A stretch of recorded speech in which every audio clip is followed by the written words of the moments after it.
कहानी की शुरुआत में बताया जाता है कि चेस्टर्स मिल नाम का एक शहर पहले आम शहरों की तरह ही था, लेकिन फिर वहाँ कुछ ऐसी भयानक डरावनी घटनाएं घटने लगी जिससे पूरा का पूरा शहर नर्क से भी बदतर बन गया। लेकिन आखिर वहाँ ऐसी कौन सी खतरनाक घटनाएं होने लगी, चलिए जानते हैं। तो कहानी की शुरुआत होती है बार्बी नाम के एक लड़के को दिखाते हुए जो एक डेड बॉडी को जंगल में दफना रहा था। बार्बी वहाँ का लोकल निवासी नहीं था और बार्बी के माथे पर लगी चोट को देखकर लग रहा था कि मरने वाले बंदे के साथ उसकी काफी ज्यादा लड़ाई हुई होगी। उस आदमी को दफनाने के बाद बार्बी अपनी कार में शहर से बाहर निकलने लगता है, लेकिन तभी उसका सामना शेरिफ नाम के एक पुलिस ऑफिसर की कार से होता है। उसे देखकर वो थोड़ा डर जाता है, जिससे उसका ध्यान ड्राइविंग से हट जाता है, लेकिन किसी तरह वो पुलिस से बच निकलता है। पर तभी कुछ गायें सड़क के बीचों बीच खड़ी थी। उनको बचाने के लिए बार्बी अपनी कार को एकदम से मोड़ देता है, जिससे वो गायों से भरे खेत में पहुंच जाता है। इससे उसे थोड़ी चोट लग गई थी। कुछ सेकंड्स बाद वहाँ पर जमीन अर्थक्वेक की वजह से जोर जोर से हिलने लगती है कि अचानक आसमान से एक चीज बार्बी के सामने आकर नीचे गिरती है और सब कुछ शांत हो जाता है। बार्बी देखता है कि एक गाय आसमान से गिरने वाली उस चीज से 2 टुकड़ों में कट चुकी थी। वो डरा हुआ उस चीज को छूने लगता है तो उसे पता चलता है कि वो एक इनविजिबल वॉल है जो इतनी शार्प थी कि इसकी वजह से कई घर भी 2 हिस्सों में कट गए थे। तभी वहाँ जॉय नाम का एक लड़का आकर उससे पूछता है कि तुम ठीक हो या नहीं।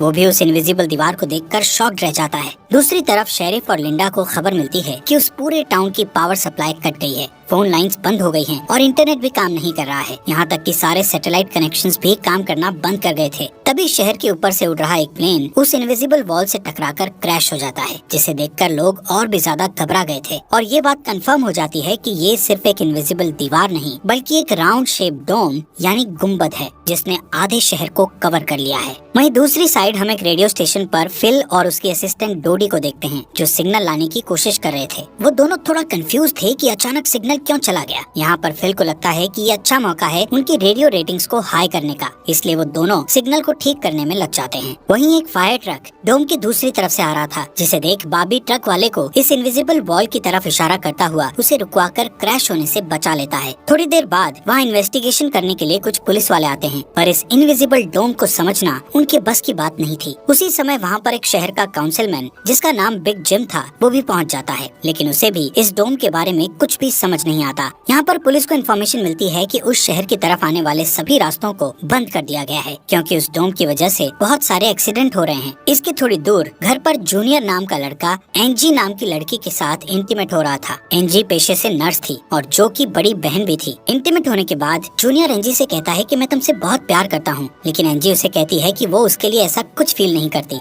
इससे जूनियर का दिल टूट जाता है और उन दोनों में बहस होने लगती है। यहाँ पर उनकी बहस इतनी बढ़ जाती है कि एंजी उसे थप्पड़ मारकर वहाँ से चली जाती है। इसके बाद हम 3 लोगों की फैमिली को देखते हैं, जिसमें मदर कैरोलीन, एलिस और उन दोनों की बेटी नोरी उसी टाउन की तरफ जा रही थी। उन्हें इस बात की खबर नहीं थी कि डोम ने उस टाउन को कवर किया हुआ है। दूसरी तरफ हम जूलिया नाम की एक इन्वेस्टिगेटिव रिपोर्टर को देखते हैं जिसका चेस्टर्स मिल शहर में बहुत नाम था। एक दिन एक औरत उसे एक सीक्रेट खबर देने के लिए कॉल करती है। वो औरत उसे बताती है कि उसने उस वीक चेस्टर्स मिल में प्रोपेन से भरे 6 ट्रक को जाते हुए देखा है और उसके हिसाब से इतनी बड़ी क्वांटिटी में प्रोपेन जैसे फ्यूल का शहर में आना किसी खतरनाक प्लान का हिस्सा हो सकता है। जूलिया उस औरत को इस बारे में इन्वेस्टिगेशन करने का वादा करती है, पर वो अपने काम में ज्यादा बिजी होने के कारण उस पर ध्यान नहीं दे पाती। वहीं बिग जिम रेडियो स्टेशन जाकर इमरजेंसी की अनाउंसमेंट करता है। कैरोलीन जो एलिस और नॉरी के साथ शहर में आ रही थी ये अनाउंसमेंट सुन लेती है, पर उन्हें लगता है कि ये किसी तरह का एडवर्टीजमेंट है, इसलिए वो इस अनाउंसमेंट पर ध्यान नहीं देती और उनकी कार डोम से टकराते टकराते बचती है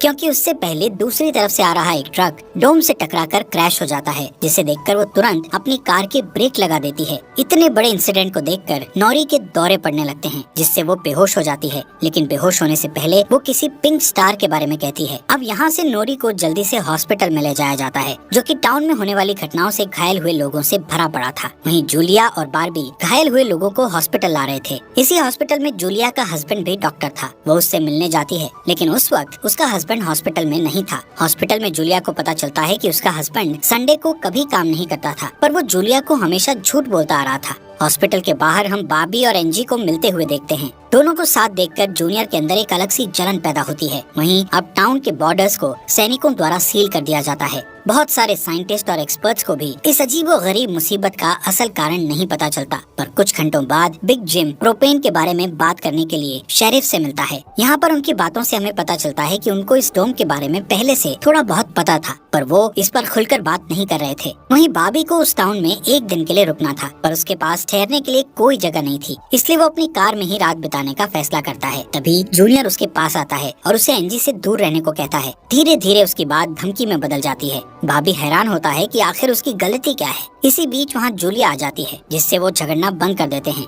यहाँ से सीन शिफ्ट होता है और हम देखते हैं कि टाउन के ऐसे हालात से लापरवाह होकर एक जगह कुछ टीनेजर्स पार्टी कर रहे थे। इनमें जॉय भी था। जॉय एक लड़के से वहाँ के हालात पर बात करने लगता है, लेकिन अचानक जॉय को दौरा पड़ने लगता है और वो पिंक स्टार के बारे में बोलने लगता है, जैसे कि पहले नॉरी ने बोला था। वहीं जॉय की बहन एंजी घर पर अकेली होती है। तभी अचानक उसके घर में जूनियर घुसकर उसको किडनैप करके अपने फादर के टूटे फूटे शेल्टर में ले जाता है। यहाँ पर वो उसे बताता है कि मुझे पता है शहर को कवर किए इस डोम के बारे में। यहाँ पर एंजी को उससे ये भी पता चलता है कि बिग जिम ही जूनियर का फादर है। जूनियर एंजी को ये भी बताता है कि उसके फादर अपनी फैमिली की सुरक्षा को लेकर हमेशा चिंतित रहते थे, इसलिए उन्होंने फैमिली के लिए ये शेल्टर बनाया था। वहीं दूसरी साइड जूलिया बॉबी को अपने घर में ठहरने के लिए लाती है। तभी अचानक बॉबी की नजर उसके हस्बैंड की फोटो पर पड़ती है और उसे रियलाइज होता है कि ये वही आदमी है जिसे उसने सुबह मारा था। दूसरी तरफ लिंडा और शेरिफ सभी व्हीकल्स पर नजर रख रहे थे ताकि कोई भी गलती से इस डोम से न टकरा जाए। तभी अचानक शेरिफ को अटैक आ जाता है और वो वहीं पर मर जाता है। अब यहाँ से हमें सुबह की घटना फ्लैशबैक में दिखाई जाती है,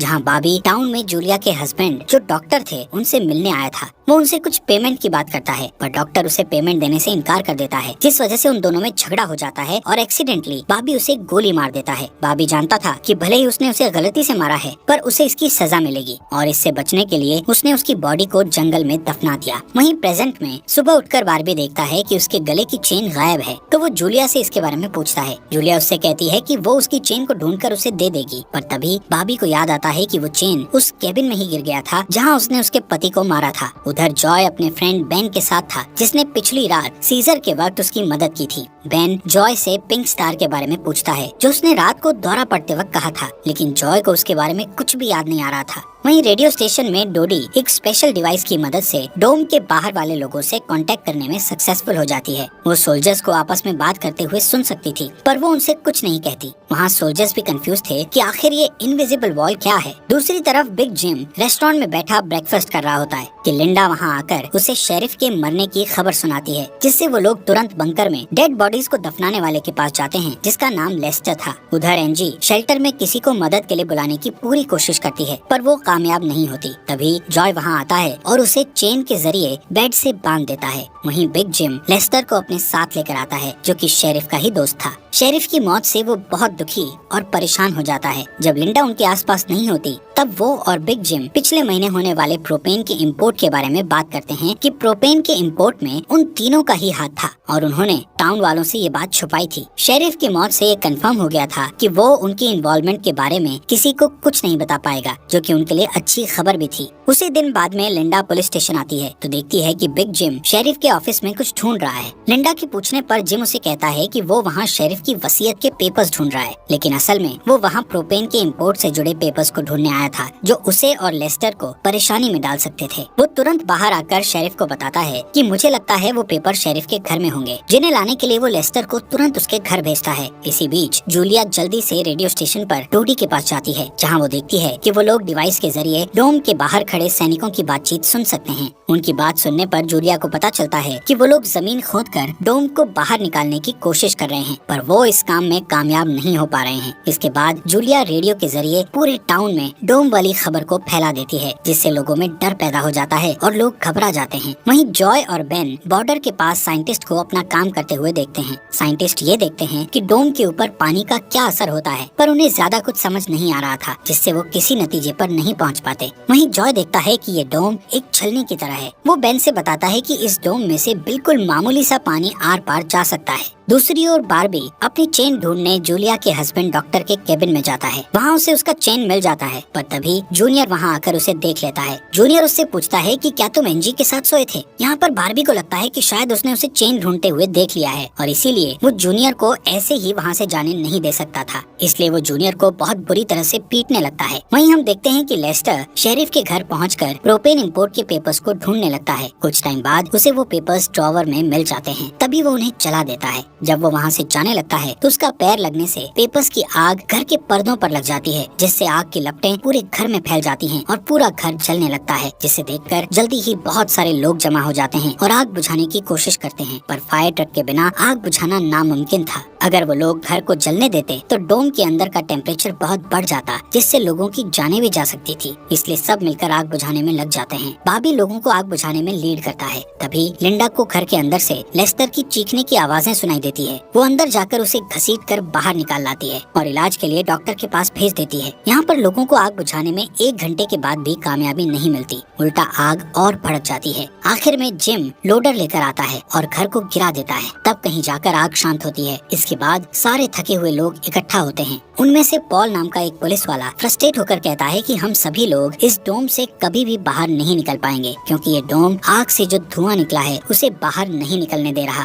वो कहता है कि हम सभी इस डोम के अंदर ही मरने वाले हैं। इतना कहता हुआ वो हवा में गोली चला देता है, जो कि डोम से टकराकर एक दूसरे पुलिस वाले को लग जाती है और वो तुरंत मर जाता है। यहाँ पर पॉल को अरेस्ट कर लिया जाता है। अंधेरा होने पर जॉय और उसके दोस्त स्केटिंग के लिए जाते हैं। तभी वहाँ पर नोरी जॉय के पास आकर उसे कहती है कि उसे अपना फोन चार्ज करना है। जॉय उसे अपने घर ले जाता है, क्योंकि उसके घर में जनरेटर था, जो कि उस टाउन के गिने चुने घरों में ही था। उधर लिंडा पॉल को जेल लेकर आती है। वहाँ कुछ लोग पुलिस स्टेशन के बाहर प्रोटेस्ट कर रहे थे। असल में वो लोग पुलिस के घटिया सिस्टम का विरोध कर रहे थे। जिम उन सबको ये कहकर शांत करता है कि जरूरत पड़ने पर उन सबकी मदद की जाएगी। लॉकअप में बंद होने के बाद पॉल को हार्ट अटैक आ जाता है, जिससे लिंडा उसकी मदद के लिए दौड़कर अंदर जाती है, लेकिन तभी उसे पता चलता है कि पॉल सिर्फ अटैक आने की एक्टिंग कर रहा था। इसी मौके का फायदा उठाकर पॉल उसे धकेलकर उसे लॉकअप में बंद करके वहाँ से भाग जाता है। इधर बंकर में जूनियर फिर से एनजी के पास जाता है। एनजी समझ चुकी थी कि अगर उसे यहाँ से निकलना है तो उसे जूनियर को झूठे जाल में फंसाना पड़ेगा, इसीलिए वो उससे अपने बचपन की यादें साझा करती है, जब वो दोनों एक बंद टनल में जाया करते थे, और कहती है कि हो सकता है डोम का टनल पर कोई असर नहीं हुआ हो तो वो लोग बाहर जा सकते हैं। यहाँ पर एनजी सोचती है कि अब वो उसके प्यार के जाल में फंस गया है तो शायद वो उसे छोड़ दे, लेकिन ऐसा कुछ नहीं होता। जूनियर अकेले ही उस टनल में जाने का प्लान बनाता है। वहीं जिम जब पुलिस स्टेशन में आता है तो पॉल की जगह लिंडा को लॉकअप में बंद देखता है। वो तुरंत उसे लॉकअप से बाहर निकालता है। उन्हें पता चलता है कि पॉल अपने साथ एक राइफल और कुछ गोलियां लेकर गया है। लिंडा तुरंत उसकी तलाश में जंगल की ओर निकल जाती है, क्योंकि उसे पता था कि पॉल अक्सर शिकार करने जंगल की तरफ जाया करता था। वहीं जिम पॉल को पकड़ने के लिए एक टीम तैयार करता है। उधर रेस्टोरेंट में बैठी कैरोलीन को नॉरी की फिक्र हो रही थी, क्योंकि वो पिछली रात अपनी दोनों मदर्स को बिना बताए जॉय के घर रुक गई थी। वहीं जिम लोगों से पॉल को तलाश करने के लिए उसकी टीम ज्वाइन करने को कहता है। वो बाबी से भी उनके साथ चलने को कहता है, क्योंकि वो आग बुझाने में अच्छा लीडर साबित हुआ था। इसके बाद वो लोग जंगल में जाने लगते हैं। रास्ते में बारबी अपनी खूबियां दिखाता हुआ उनसे कहता है कि वो मिलिट्री में भी रह चुका है। वहीं दूसरी ओर जूलिया जूनियर को टनल की तरफ जाते हुए देखती है। वो उसे रोककर पूछती है कि वो बैग पैक करके कहाँ जा रहा है, लेकिन जूनियर बहुत जल्दी में था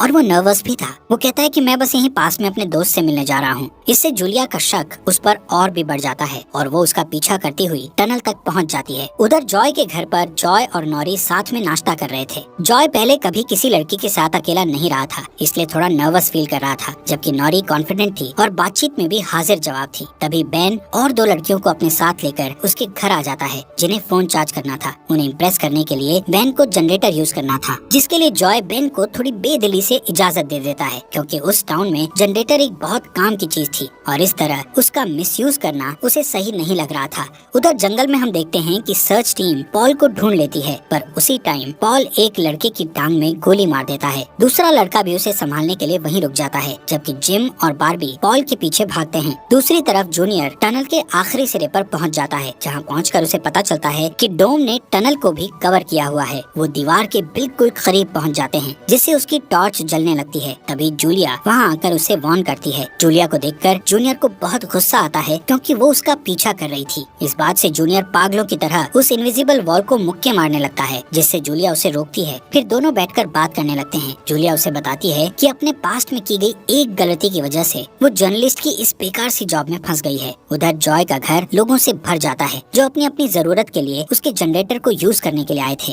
एक बदमाश लड़का लोगों से जनरेटर यूज करने के बदले में पैसे वसूलने की कोशिश करता है, जो कि उसका था ही नहीं, लेकिन उसके खिलाफ बोलने की किसी में हिम्मत नहीं थी। ये देखकर नॉरी सब कुछ हैंडल करने के लिए आगे बढ़ती है, पर मामला और भी ज्यादा गर्म हो जाता है। लेकिन इससे पहले कि कुछ गलत होता तभी लाइट ही चली जाती है। नॉरी इस बात से बहुत खुश होती है कि जॉय ने उस बहस में उसका साथ दिया। वहीं जंगल में बॉबी और जिम पॉल तक पहुंच जाते हैं, पर पॉल ने अपनी राइफल निकाल रखी थी, जिससे वो जिम को मारने ही वाला था कि तभी पीछे से लिंडा आकर उसे शूट कर देती है। दूसरी साइड कैरोलीन जॉय के घर जाकर अपनी बेटी नोरी से मिलती है। वो नोरी से कहती है कि उसे थोड़ा जिम्मेदार बनना चाहिए। उसकी डांट सुनकर जॉय और नोरी एक दूसरे का हाथ पकड़ लेते हैं, जिससे एक स्ट्रेंज स्पार्क पैदा होता है और उसी वक्त दोनों को दौरे पड़ने लगते हैं। वो दोनों एक साथ किसी पिंक स्टार के बारे में बात कर रहे थे। उधर जूनियर शेल्टर में एनजी के पास जाता है, लेकिन इस बार उसके हाथ में फर्स्ट एड किट थी। एनजी उसके जख्मों पर मरहम पट्टी करती है और चुपके से सीजर अपने पास रख लेती है। वहीं हम देखते हैं कि जूलिया और बार्बी दिन भर की थकान के बाद वापस घर लौटते हैं, लेकिन जूलिया जूनियर की बातें सुनने के बाद से ही बार्बी पर शक करने लगी थी। और जब बार्बी नहाने जाता है तो जूलिया उसका सामान चेक करने लगती है।